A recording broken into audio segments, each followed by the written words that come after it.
Anda memiliki masalah dengan gudang, sering mungkin gudang memiliki selisih barang setiap harinya, atau mungkin Anda ragu-ragu untuk melakukan pembelian karena kapasitas gudang Anda tidak mencukupi. Padahal belum tentu pembelian yang akan Anda lakukan itu akan membebani di kapasitas gudang. Nah, pengen tahu bagaimana cara memaksimalkan gudang? Yuk ikuti video kali ini.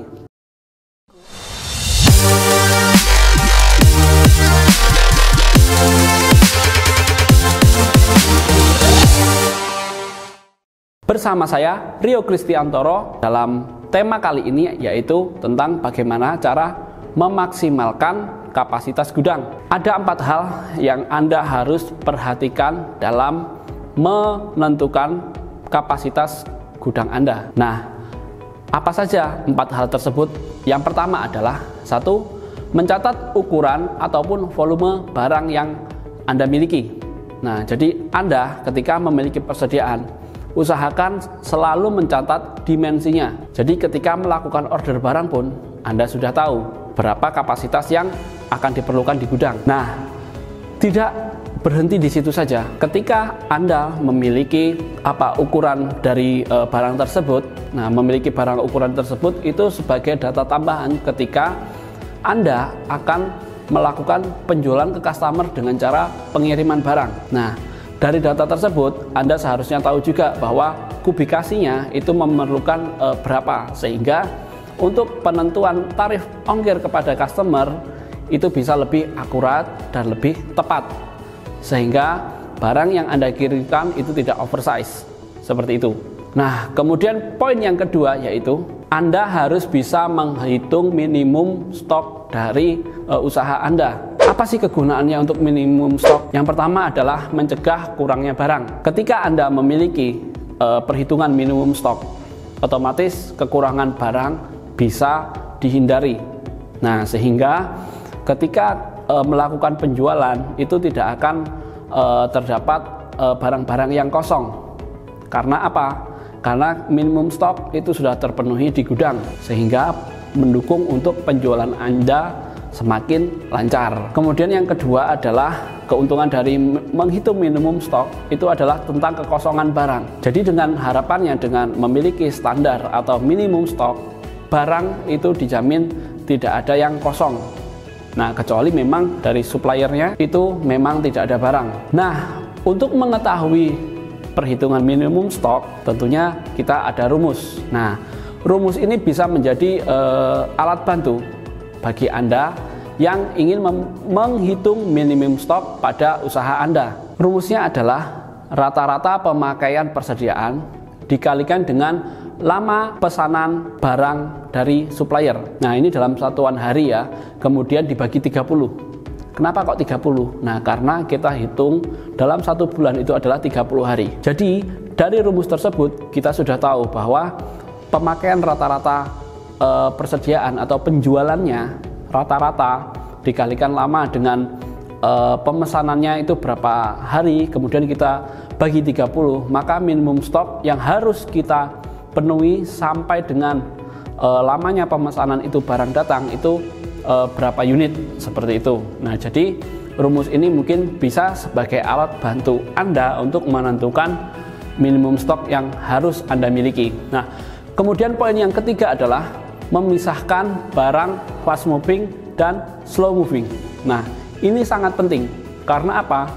Ketika barang fast moving dan slow moving ini bisa dipisahkan, maka alur di gudang Anda itu bisa lebih cepat. Kedua, bisa controlling masalah stok barangnya. Barang yang memang sudah sedikit, nah, controlling antara sistem dan fisik itu bisa lebih maksimal. Nah, ketika stok barang tersebut sudah dipisahkan, nah akses pun juga bisa lebih lancar. Karena apa? Barang yang fast moving itu harusnya ditaruh di depan atau di dekat pintu keluar. Sehingga apa? Sehingga barang keluar ataupun barang masuk penempatannya pun tidak terlalu jauh, tidak memakan waktu dan lebih efisien. Efisien dalam artian kita bisa lebih cepat untuk menangani barang tersebut. baik secara penjualan ataupun secara pembelian. Nah, kemudian selanjutnya, apabila Anda memiliki barang yang tidak memiliki dimensi, nah sebaiknya saran dari saya, Anda menempatkan pada suatu wadah yang khusus, sehingga apa? Dimensinya bisa tercover di situ. Contoh misalnya sediakan satu box atau satu kotak dengan dimensi tertentu dan semuanya ditaruh di situ, sehingga peletakan atau penentuan kapasitasnya itu bisa lebih terhitung lagi. Nah, kemudian yang terakhir, yang keempat, yaitu tentang layout gudang. Nah, layout gudang ini sangat perlu bagi Anda yang memiliki usaha, terutama yang di bidang fast moving. Layout gudang ini sangat membantu Anda ketika Anda melakukan proses bongkar barang. Dan layout gudang pun bisa untuk mengetahui berapa kapasitas simpan yang Anda miliki untuk gudang Anda. Nah, caranya seperti apa? Nah, tinggal kita pastikan ukurannya itu semuanya sudah terukur. Pertama dari segi barangnya dulu. Dari barang kita harus memiliki dimensi. Kemudian yang kedua adalah setiap rak itu harus sudah terukur berapa kapasitasnya. Panjang, lebar, tingginya berapa. Sehingga secara kubikasi itu semuanya sudah tercatat. Sehingga dalam satu rak itu memiliki kubikasi berapa. Seperti itu. Jadi setiap raknya mungkin ada satu tingkat ataupun dua tingkat, itu bisa terhitung kapasitasnya. Nah, untuk layout gudang, dalam permasalahan bongkar barang, sering kan terjadi selisih. Nah, saran dari saya adalah sediakan tempat untuk loading barang, baik bongkar ataupun muat.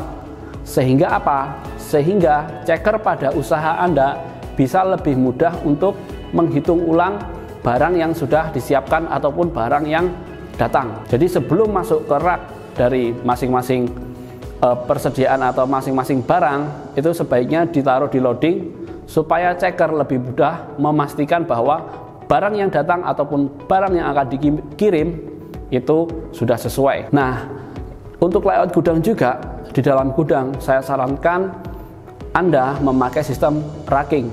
Jadi semua barang itu dimasukkan ke dalam rak. Mungkin barang-barang dalam skala besar mungkin tidak bisa, tetapi sebagian besar harusnya itu bisa dimaksimalkan dengan metode rak. Nah, kemudian yang terakhir untuk masalah layout gudang yang harus diperhatikan adalah pemberian label pada setiap rak.